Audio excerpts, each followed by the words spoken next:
नमस्कार छात्रों, स्वागत है बोर्ड यात्रा एजुकेशन में। आप लोग क्लास 10th में है और 2026 में एग्ज़ाम देने वाले हैं, तो आप लोगों के लिए मैं लेके आया हूं सोशल साइंस का ऑब्जेक्टिव क्वेश्चन, यानी कि सामाजिक विज्ञान का ऑब्जेक्टिव प्रश्न लेके आया हूं। प्यारे छात्रों, अगर आप लोग वीडियो के अंत तक बने रहते हैं तो आपको आसानी से ऑब्जेक्टिव याद हो जाएंगे, ठीक ना। और आपको ऑब्जेक्टिव याद करना होगा क्योंकि काफ़ी आसान है, एक बार में मुझे लगता है कि याद हो जाएगा, ठीक ना। तो आपको ध्यान से सुनना है और दिमाग इधर उधर नहीं करना है, ध्यान से सुनना है मेरी बातों को, ठीक ना। और वीडियो के अंत तक बने रहिएगा, तभी आपका कंप्लीट हो पाएगा।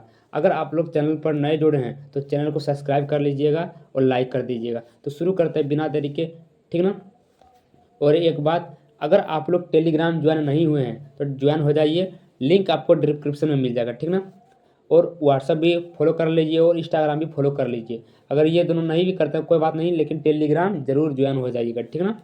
तो शुरू करते हैं पहला क्वेश्चन की ओर। पहला क्वेश्चन है प्यारे छात्रों कि यंग यूरोप की स्थापना किसने की थी। काफ़ी इंपॉर्टेंट है, कई बार आ चुका है एग्जाम में और आ भी सकता है। तो यंग यूरोप की स्थापना किसने की थी? मेजनी ने की थी। तो यहाँ पे ऑप्शन नंबर सी बिल्कुल सही आंसर हो जाएगा। दूसरा नंबर है यहाँ पर, हंगरी की राजधानी है। हंगरी की राजधानी है, तो हंगरी की राजधानी जो है वह बुडापेस्ट है। क्या है? बुडापेस्ट। तो यहाँ पे ऑप्शन नंबर बी बिल्कुल सही आंसर हो जाएगा। प्यारे छात्रों, मेरी बातों को ध्यान से सुनना है, ठीक ना। तीसरा नंबर है यहाँ पर, कार्ल मार्क्स का जन्म कहाँ हुआ था। कार्ल मार्क्स का जन्म कहाँ हुआ था?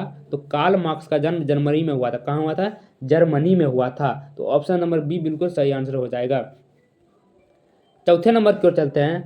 चौथा नंबर है, the history of the loss of Vietnam. The history of the loss of Vietnam किसने लिखा? तो 4 नंबर का हो जाएगा ऑप्शन नंबर सी, फान बोई चाउ, ठीक ना। तो यहाँ पे ऑप्शन नंबर सी बिल्कुल सही आंसर होगा। पांचवा नंबर है यहाँ पर, महात्मा गांधी ने नमक कानून किस दिन भंग किया। महात्मा गांधी ने नमक कानून किस दिन भंग किया? ये काफ़ी इंपॉर्टेंट है, तो आपको ये याद रखना है, कभी भूलना नहीं है कि महात्मा गांधी ने नमक कानून का मतलब किस दिन भंग किया। तो इसका सही आंसर हो जाएगा 5 नंबर का, 6 अप्रैल 1930 ईस्वी को। कब किया था? 6 अप्रैल 1930 ईस्वी को। तो यहाँ पे ऑप्शन नंबर डी बिल्कुल सही आंसर हो जाएगा, ठीक ना। छठा नंबर है यहाँ पर, चोरा चोरी हत्याकांड कब घटित हुआ। प्यारे छात्रों, इसमें थोड़ा डाउट है, ठीक ना। यहाँ पे तो इसके अनुसार जो ऑप्शन दिया है, यहाँ तो इसके अनुसार ऑप्शन नंबर ए होगा, ठीक ना। ए नंबर क्या होगा यहाँ पे? ऑप्शन नंबर मतलब सही होगा 5 फरवरी 1922 को। लेकिन आप लोग कहीं पर सर्च कीजिएगा तो कहीं कहीं क्या रहेगा, 4 फरवरी रहेगा। तो इसको थोड़ा सा ध्यान में ना रख के थोड़ा सा अपने जांच पड़ताल कीजिएगा, नहीं तो मैं कमेंट में बता दूंगा, ठीक ना। तो इसको थोड़ा सा ध्यान में नहीं रखते उतना। 7वां नंबर की ओर चलते हैं। 7वां नंबर है यहाँ पर, औद्योगिक किरणीकरण। औद्योगिक किरणीकरण की प्रक्रिया सबसे पहले कहाँ शुरू हुई? तो इसका सही आंसर हो जाएगा इंग्लैंड में, ठीक ना। तो ऑप्शन नंबर बी बिल्कुल सही आंसर हो जाएगा। 8 नंबर की ओर चलते हैं। 8वां नंबर है, आधुनिक शहरों का उदय सबसे कहाँ हुआ, यानी कि आधुनिक शहरों का उदय सबसे पहले यहाँ पे होगा कि सबसे पहले कहाँ हुआ। तो 8 नंबर का हो जाएगा ऑप्शन नंबर बी, लंदन, ठीक ना। तो ऑप्शन नंबर बी बिल्कुल सही आंसर हो जाएगा। 9वां नंबर चलते हैं यहाँ पर, गिरमिटिया किसे कहा जाता है। ये काफ़ी इंपॉर्टेंट है, आपको भूलना नहीं है। गिरमिटिया किसे कहा जाता है? तो गिरमिटिया अनुबंधित मजदूरों को कहा जाता है। किसको कहा जाता है? अनुबंधित मजदूरों को, ठीक ना। तो ऑप्शन नंबर यहाँ पे ए बिल्कुल सही आंसर होगा। 10वां नंबर है यहाँ पर, विश्व में सर्वप्रथम मुद्रण की शुरुआत कहाँ हुई। विश्व में सर्वप्रथम मुद्रण की शुरुआत कहाँ हुई? तो चीन में हुई। कहाँ हुई? चीन में। तो यहाँ पे ऑप्शन नंबर सी बिल्कुल सही आंसर हो जाएगा। 11वां नंबर है यहाँ पर प्यारे छात्रों कि भारत में कहाँ औरतों के लिए आरक्षण की व्यवस्था है। भारत में कहाँ औरतों के लिए आरक्षण की व्यवस्था है? तो 11 का हो जाएगा ऑप्शन नंबर डी, पंचायती राज संस्था, ठीक ना। तो ऑप्शन नंबर यहाँ पर डी बिल्कुल सही आंसर होगा, आपको भूलना नहीं है। 12वां नंबर है यहाँ पर, संघ राज्य की विशेषता नहीं है। यहाँ पे बोला जा रहा है कि संघ राज्य की कौन सी विशेषता नहीं है इन तीनों चारों में से, ठीक ना। तो 12 नंबर का ऑप्शन नंबर सी, एक हरी शासन व्यवस्था, ठीक ना। एक हरी शासन व्यवस्था क्या है? संघ राज्य की विशेषता नहीं है। तो ऑप्शन नंबर सी यहाँ पर बिल्कुल सही आंसर हो जाएगा।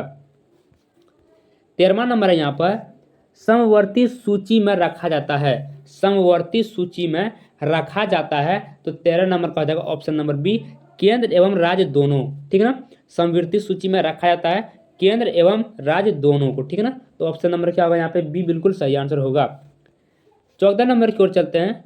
14 नंबर यहाँ पर सूचना के अधिकार आंदोलन की शुरुआत कहाँ से हुई? सूचना के अधिकार आंदोलन की शुरुआत कहाँ से हुई? तो 14 का हो जाएगा ऑप्शन नंबर ए राजस्थान, ठीक है ना। क्या आ जाएगा? राजस्थान। सूचना के अधिकार आंदोलन की शुरुआत कहाँ से हुई? राजस्थान से शुरू हुई, तो ऑप्शन नंबर ए बिल्कुल सही आंसर हो जाएगा।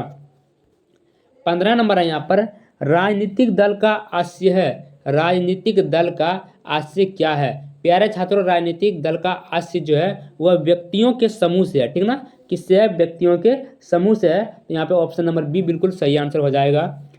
16 नंबर की ओर चलते हैं। 16 नंबर यहाँ पर लोकतंत्र जनता के द्वारा और जनता के लिए शासन है। लोकतंत्र जो है वो जनता का है, जनता के द्वारा है और जनता के लिए ही है, ठीक ना। तो यह कथन किसका है? तो ये कथन जो है प्यारे छात्रों अब्राहम लिंकन का है। किसका है? अब्राहम लिंकन का है। तो यहाँ पे ऑप्शन नंबर सी बिल्कुल सही आंसर हो जाएगा। 17 नंबर है यहाँ पर गठबंधन सरकार की पकड़ प्रशासन पर होती है। गठबंधन सरकार की पकड़ प्रशासन पर होती है, तो 17 नंबर का हो जाएगा ऑप्शन नंबर बी ढीली, ठीक ना। जो भी गठबंधन सरकार होती है, आप लोगों को तो पता होगा कि बिहार में क्या हाल है गठबंधन का, ठीक ना। डबल इंजन सरकार है लेकिन कोई काम का नहीं। तो गठबंधन सरकार की जो पकड़ है वो कैसी होती है? प्रशासन पर ढीली होती है। सोचता है ये काम करेगा वो काम करेगा और दोनों ढील देते हैं, ठीक ना। 18 नंबर है यहाँ पर चिपको आंदोलन की शुरुआत किस राज्य से हुई? चिपको आंदोलन की शुरुआत किस राज्य से हुई प्यारे साथियों? ये काफ़ी इंपॉर्टेंट है। तो उत्तराखंड से हुई, ठीक ना। चिपको आंदोलन की शुरुआत उत्तराखंड से हुई, तो यहाँ पे ऑप्शन नंबर ए बिल्कुल सही आंसर होगा। 19वां नंबर है यहाँ पर इनमें से किसे पिछड़ा राज्य कहा जाता है? इनमें से किसे पिछड़ा राज्य कहा जाता है? तो 19 का हो जाएगा ऑप्शन नंबर सी बिहार, ठीक ना। हमारा जो बिहार राज्य है प्यारे छात्रों ये पिछड़े राज्य में गिनती की जाती है, ठीक ना। तो ऑप्शन नंबर यहाँ पर सी बिल्कुल सही आंसर होगा। 20वां नंबर है यहाँ पर संपूर्ण क्रांति, ठीक ना। संपूर्ण क्रांति का नारा किसने दिया था? ये काफ़ी इंपॉर्टेंट है और आपको याद भी होगा, अगर भूल गए होंगे तो तुरंत याद हो जाएगा। संपूर्ण क्रांति का नारा किसने दिया था? तो जयप्रकाश नारायण ने दिया था, ठीक ना। तो ऑप्शन नंबर यहाँ पर डी बिल्कुल सही आंसर होगा, आप भूलिएगा नहीं।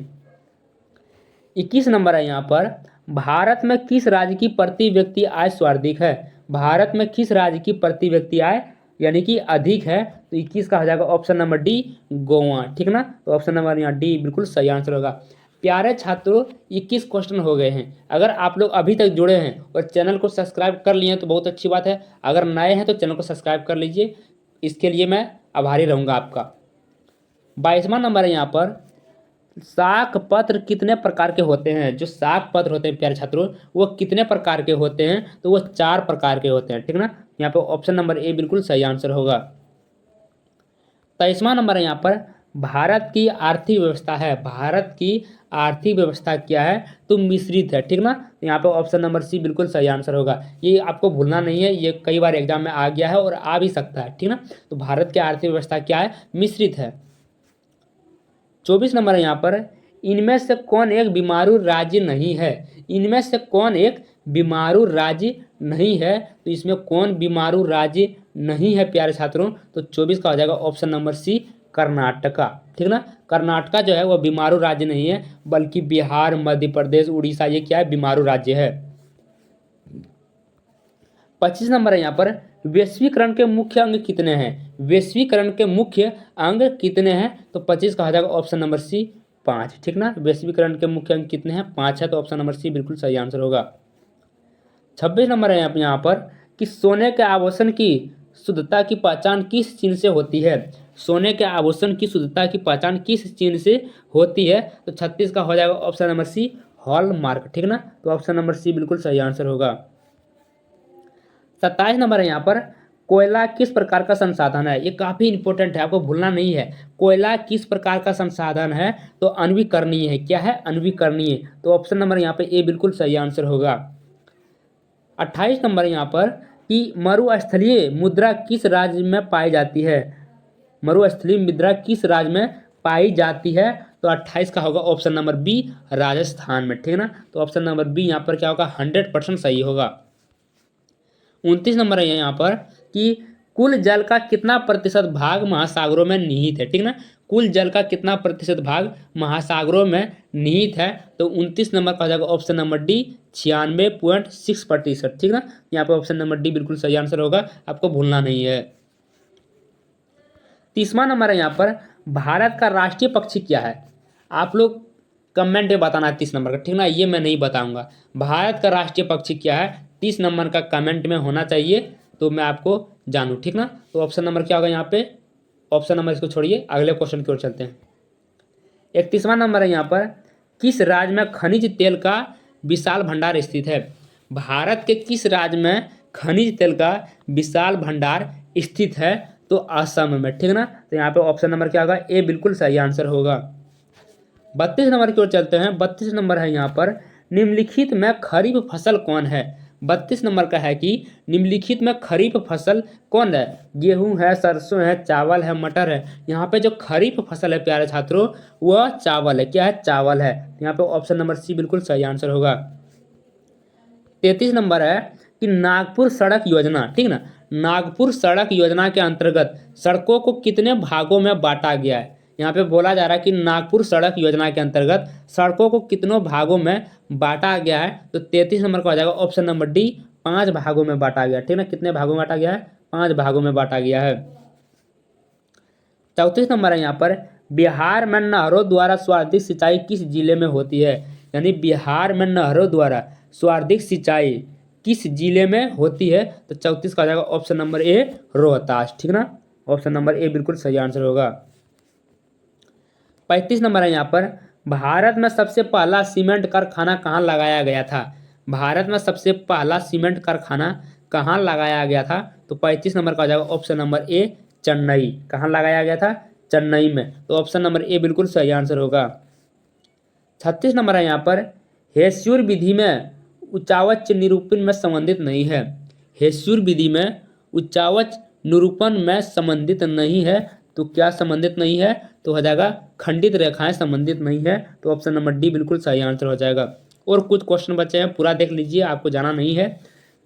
37 नंबर है, निम्न में से कौन मानव जनित आपदा है। निम्न में से कौन मानव जनित आपदा है, तो 37 का हो जाएगा ऑप्शन नंबर डी, क्योंकि मानव जनित आपदा जो होता है वह सांप्रदायिक दंगे भी होते हैं, आतंकवाद भी होता है, महामारी भी मानव के द्वारा ही फैलता है। तो यहाँ पे ऑप्शन नंबर क्या होगा, डी बिल्कुल सही आंसर हो जाएगा, ठीक ना। 38 नंबर है यहाँ पर, इनमें से कौन प्राकृतिक आपदा नहीं है। यानी प्राकृतिक आपदा का मतलब होता है कोई मानव द्वारा नहीं होता है। तो यहाँ पे बोला जा रहा है कि कौन प्राकृतिक आपदा नहीं है।